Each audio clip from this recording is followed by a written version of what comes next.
This is the strainer that I'm going to use to pour the batch of the tea that's already been brewing into the container. This is what my strainer looks like. And I'm just going to place it over my container like this and pour it in. It's that easy.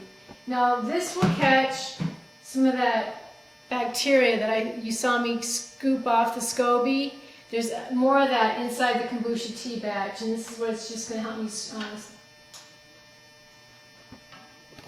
strain off. Now I'm going to stir this up just to get some of the sediment out of the kombucha tea. And you can see as I stir this that it gets foamy. This has actually been fermenting just like beer or wine does, and you can see that it gets foamy, like a head of beer. When you pour beer and it's got a nice head on it. So again, I've used wood, no metal utensils, and I'm just going to pour this container into the blue 1 gallon size container through the strainer and pour it off.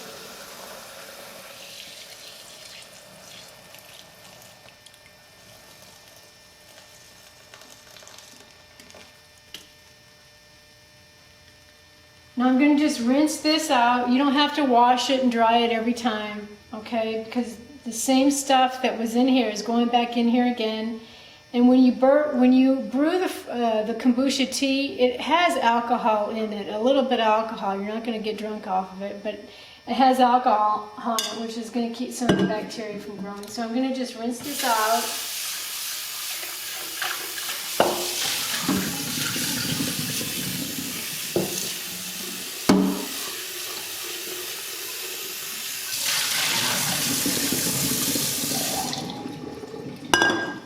Now I've got a quart-size glass jar here that I've kept from some juice containers that I've had in the past. This is a 1 quart glass container. Now when you make your kombucha tea, you need to save some tea from your previous batch to start your new batch.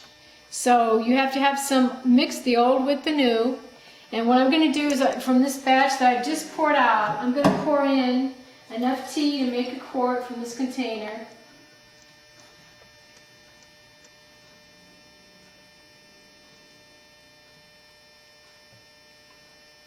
And this 1 quart jar is going to be my starter batch for my new batch of kombucha tea.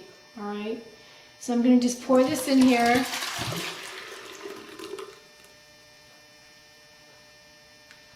And now what I'm going to do, this is my starter for my new batch. And what I'm going to do now is pour this kombucha tea that's been brewing into my 2 quart or my half gallon glass container. Pour it in here.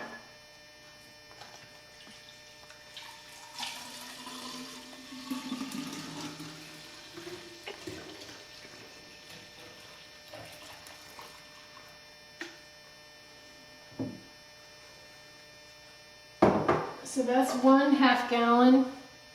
And then this one I'll pour into my second container.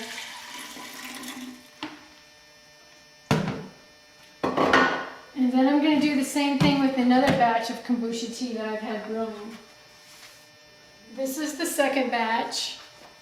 Again, it's the 1 gallon size container with the cloth and the rubber band. I'm going to just take that off and set it aside. And here's the SCOBY from my second batch.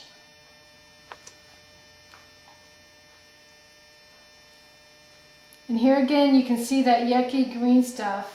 It's not mold, it's some of the bacterium that is produced when you're brewing your kombucha tea. And again, I just pull it off and set my mushroom aside. Now, every time you brew a batch of this kombucha tea, you put in the original kombucha that was already in here. Each time you make a batch, another kombucha tea piece is produced, and they call it the baby. Now, my kombucha one was already kind of thin, and keeping the baby on, it's not going to hurt anything. But if you can look at this here, you can see that there are 2 separate SCOBYs here, because this is from the old batch, and then this one's from the new one.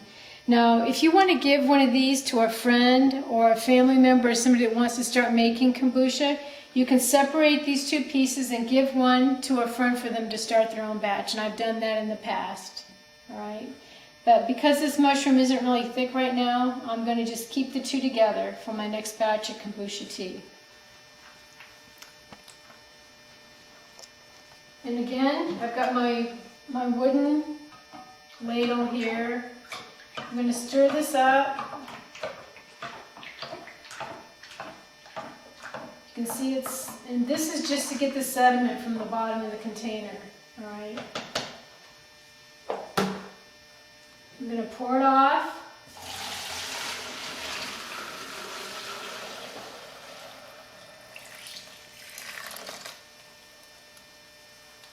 And I'm just going to rinse this out.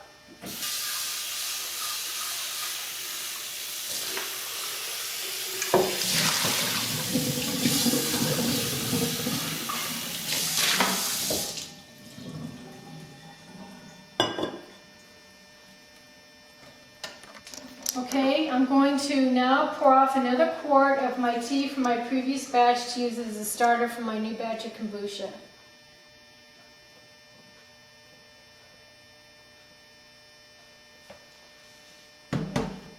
Here's a quart container of the tea from my previous batch, and I'm going to pour it into this 1 quart container as my starter for my next batch of tea.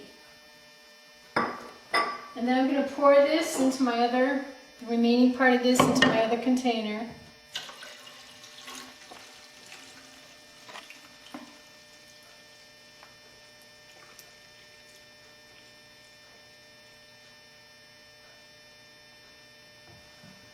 And I've got, this is a gallon right here. And you can see I have some left over here. I have another container like this down in my cabinet. So I'm going to just pour the rest of this off into another glass container that I have. But each time I brew 2 gallons of kombucha tea, I ended up with a little over a gallon. You have to remember that you're using 2 quarts for your next batch, so you're not getting 2 complete gallons each time you make the tea. But for me, I drink about 16 to 24 ounces of this kombucha tea every day, and 2.5 of these containers last me a whole week. So